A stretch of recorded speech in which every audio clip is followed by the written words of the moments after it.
Welcome to this week's episode of Insight. During this week's show, we're going to be focused on there's a recent spate of scandals involving the agents of the Aliyev regime and different Western actors, in this case in the UK and the United States, that have been involved in corrupt schemes while essentially doing the bidding of the regime in Baku. Let's start with the American in this case, which is a Texas congressman by the name of Henry Cuellar. A few weeks ago, his personal home and his campaign office were raided by the FBI to seize documents concerning his personal business dealings with the Aliyev regime. It has been reported that the FBI was enforcing subpoenas for records relating to Henry himself, the congressman, his wife, and one of his campaign staffers, and their relationships with Azeri companies. Congressman Henry Cuellar himself is actually the current head of the Azerbaijan Congressional Caucus, which is the organization that lobbies essentially on behalf of the Azeri government from inside of the United States Congress.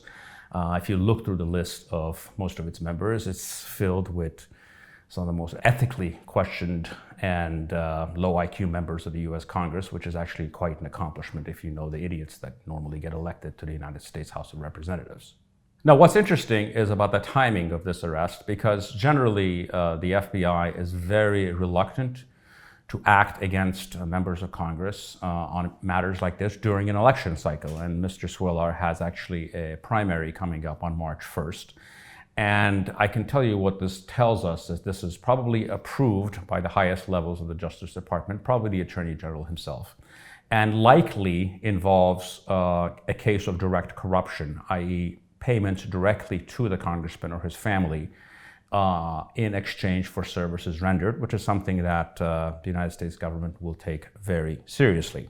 The second case that we're going to be focused on actually involves Prince Andrew, who's actually the brother of the future King of England, who recently had all of his privileges and titles revoked by the Queen because of his relationships with a notorious sex trafficker named Jeffrey Epstein, who very mysteriously committed suicide last year while he's being held in trial, to go on trial in New York.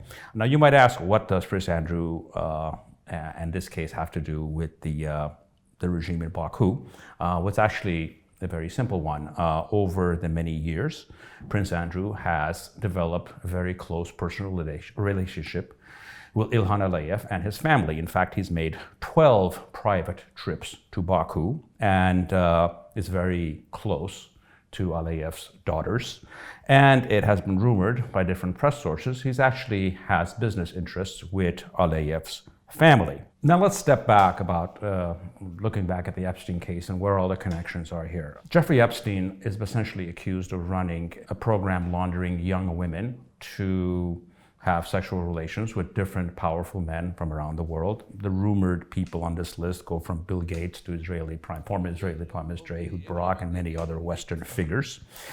And it has been talked about that most likely what Mr. Epstein was doing was not working alone, that he was actually working for one or multiple intelligence agencies in a compromise operation, i.e.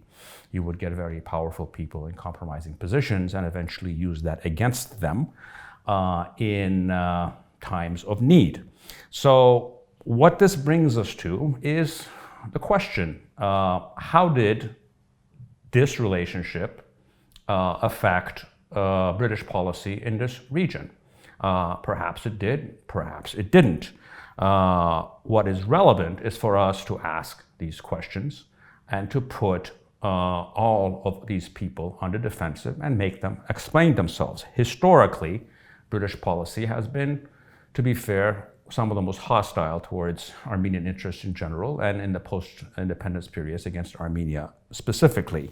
So our job is to raise these questions, make these connections, make people uncomfortable, and essentially use the rope that our enemies are giving us to hang them with.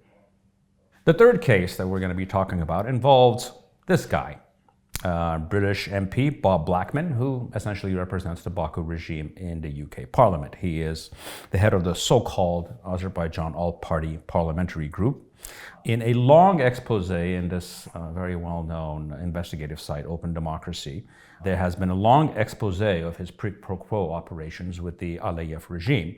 In fact, they highlight multiple cases in which he directly lobbies different British governments on behalf of the Aliyev regime and its aggressive behavior against the Artsakh Republic.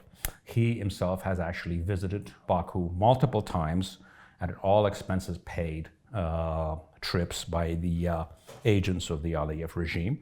And to sort of show the level of his degeneracy, actually visited the occupied city of Shushi, a town that was ethnically cleansed a year and a half ago, to report about it. Now imagine any other European elected official visiting someplace in Bosnia that was ethnically cleansed. This is the level of the person that we're dealing with. What finally pulled and put a spotlight on all of these activities is his personal relationship with a person named Javon Fazayev, who is a very close associate of Mr. Blackman, who he happens to be a member of parliament in Azerbaijan, which no one should really take seriously. That's sort of being a member of parliament in North Korea. It has no particular relevance.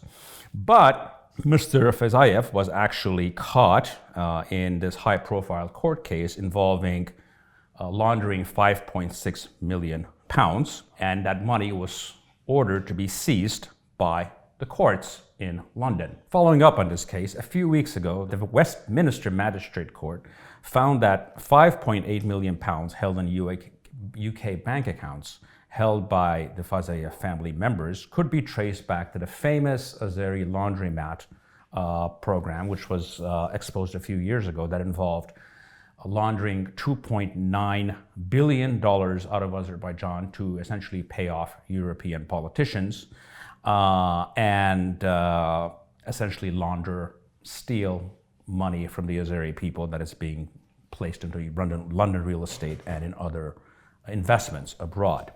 Now, why is all of this important? It should come as no surprise that the political class around the world has low morals or can be bought off. That should not be a surprise to any of us.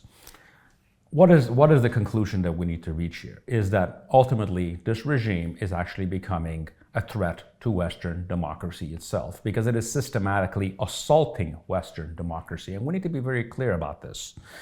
They are corrupting people in all Western countries by using money, buying them off to essentially reduce the democratic systems in the West to their own level, which is a oligarchic authoritarian system. We need to highlight this fact, and we need to pay a price for this. There's much that's talked about Russian interference here or there, but there's actually no cases as brazen as what the Aliyev regime has been doing. This is something that we need to highlight and make the case for whenever we have the opportunity. In conclusion, what's relevant here? Outside of making the case against the Azeri regime and its assault on Western democracy, what's important here is to explain what we're not. We are not that. We are exactly the opposite of that. We in this country have a developing democracy that is moving slowly but surely into the world Western standards when it comes to democratic practices. This distinction, this difference is something that should always be made to any audience that we're speaking to. Thank you for joining me this week's episode of Insights. Thank you. Well, we fight them British soldiers for the cause, and they'll never bow to their soldiers because true well